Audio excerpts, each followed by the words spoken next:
Allez, une intro one shot et sans bugger.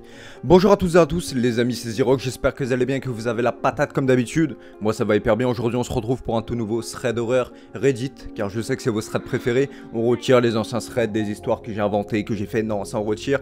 On revient sur la base de la base, il n'y a pas de problème. En tout cas, un mot est caché dans cette vidéo et ça sera à vous de le retrouver dans l'espace des commentaires comme d'habitude. Et aujourd'hui c'est le premier thread horreur que je fais avec mon nouveau micro. Donc j'espère que la qualité sera au rendez-vous et que vous allez bien kiffer. En tout cas n'hésitez pas à me donner des retours et puis ça me fera plaisir. Voilà, je compte sur vous.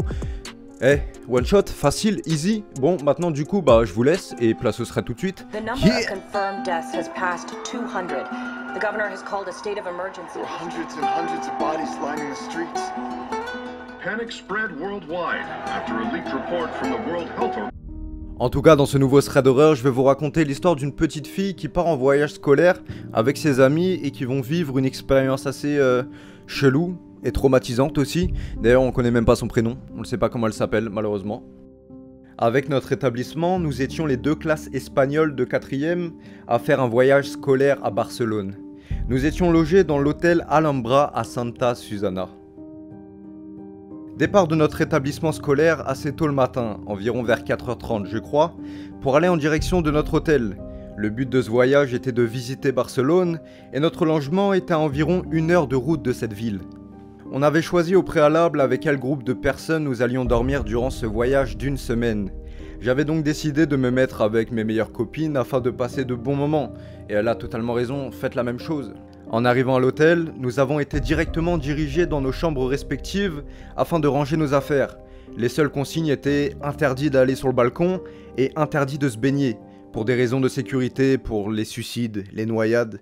À ce que j'ai compris déjà, ils sont en 4e année, donc ça veut dire qu'ils ont environ entre 13 et 14 ans d'après l'histoire. Donc ok, noyade je veux bien, il y a peut-être des enfants qui savent pas nager, donc ils font gaffe. Mais comment ça, suicide, hein? T'es un peu glauque ma fille. Bon, à 13-14 ans, on se sent un peu au-delà des règles. Donc on décide de tous aller sur le balcon relié à notre chambre. Les balcons de chaque chambre étaient séparés par un muret et d'un petit portillon, très facile d'ouvrir ou de passer par-dessus. Après avoir découvert la chambre, nous sommes tous descendus au réfectoire afin de dîner. On passe une bonne soirée, on va à la plage, quoi de mieux jusqu'ici? Eux ça se voit, ils ne connaissent pas encore le confinement, on est encore en 2017 mais dans 3 ans t'inquiète. Après s'être amusé, on rentre à l'hôtel qui était à côté de la plage. En rentrant dans notre chambre, on commence à rigoler avec les filles et nous allions bien évidemment sur le balcon. Grosse erreur de notre part. La soirée continue, on rigole et elle décide de m'enfermer sur le balcon.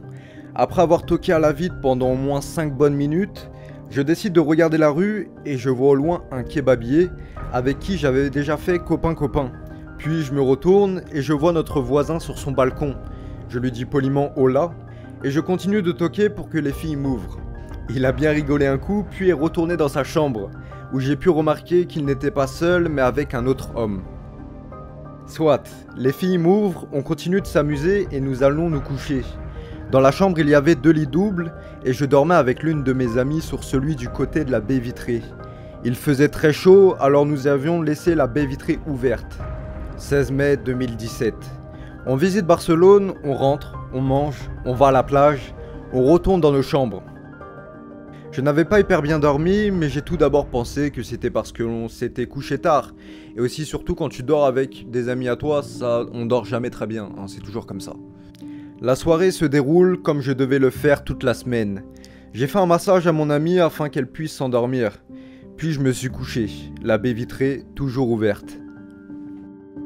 17 mai 2017. Même petit train de vie que la veille, je me réveille très fatigué, on se lève, on déjeune et on visite Barcelone. Puis quand nous sommes allés à la plage, l'un de nos amis a sauté dans la mer alors que cela était interdit. Oui, je sais qu'il est con, donc le lendemain soir, nous devions tous rester à l'hôtel. Après tout ça, nous retournons dans nos chambres. Jusqu'à là, rien d'anormal. On décide d'aller se coucher, comme d'habitude, je m'endors plus tard que les autres, puisque je fais un massage à mon ami. Je décide d'aller me coucher vers les coups de minuit et demi. Mais avant cela, je suis allé fermer la baie vitrée car la chambre était assez rafraîchie. Meilleure idée de ma vie. Je m'endors, puis ayant un sommeil un peu dissipé, je me réveille. Il faut savoir qu'il n'y avait pas de volets, mais uniquement des rideaux un peu transparents que nous avions vite fait fermer.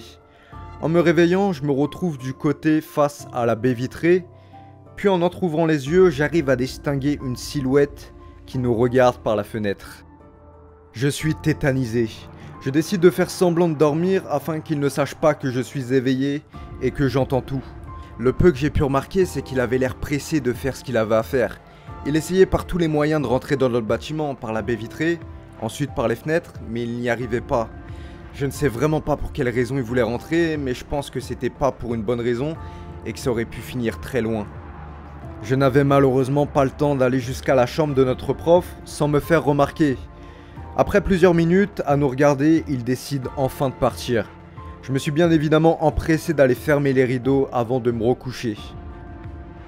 18 mai 2017. Je me réveille de cette courte nuit atroce.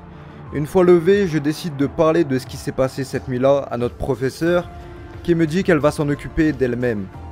Après avoir passé notre journée à Barcelone, nous rentrons, puis comme nous étions punis de plage, les adultes accompagnateurs avaient demandé que chacun laisse sa porte ouverte. Bien évidemment, nous étions la seule chambre qui devait fermer la porte et qui devait attendre de savoir qui était derrière la porte avant d'ouvrir.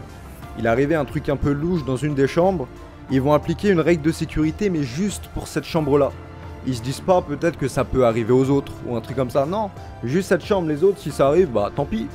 Notre prof nous a dit que les deux mecs à côté étaient vraiment étranges, du genre psychopathe ou même pédophile, et qu'il fallait absolument faire attention. Nous étions les seuls à dormir de ce côté de l'hôtel, et surtout les seules filles à dormir à cet étage. Après avoir entendu une histoire comme ça, ils vont seulement changer de chambre et puis l'histoire sera terminée. Bah non, ça serait trop facile. Ils vont décider de rester dans cette chambre et ils vont leur dire « Faites attention les filles, il y a deux psychopathes qui dorment juste à côté de chez vous, mais tranquille ». 19 mai 2017. C'était notre jour de départ, nous avons tous fait notre valise avant de partir prendre le bus. Nous sommes donc partis sans savoir ce qu'ils voulaient et même ce qu'ils auraient pu faire lorsque l'on dormait les 2 premières nuits avec la baie vitrée ouverte et ce qu'ils auraient fait le soir où je me suis réveillé. Et après ça, c'est la fin de l'histoire.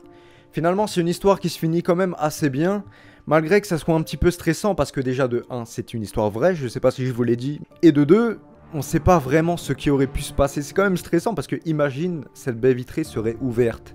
Qu'est-ce qui se serait passé finalement? Un truc beaucoup plus glauque et ça aurait pu partir vraiment dans carrément un drame. Ou soit juste un truc tout con, ils avaient oublié un truc dans cette chambre et je sais pas, peu importe. Donc je sais pas, et c'est ça un peu le truc qui est stressant dans ce genre d'histoire, c'est qu'on sait pas vraiment ce qui aurait pu se passer et on fait place à notre imagination. En tout cas voilà, j'espère que vous avez bien kiffé cette histoire plutôt classique mais plutôt cool. J'en ai d'autres bien plus intéressantes encore à vous proposer. Donc restez branchés et on se retrouve très bientôt pour de prochaines vidéos. D'ici là, portez-vous bien. Bye. Tchuss.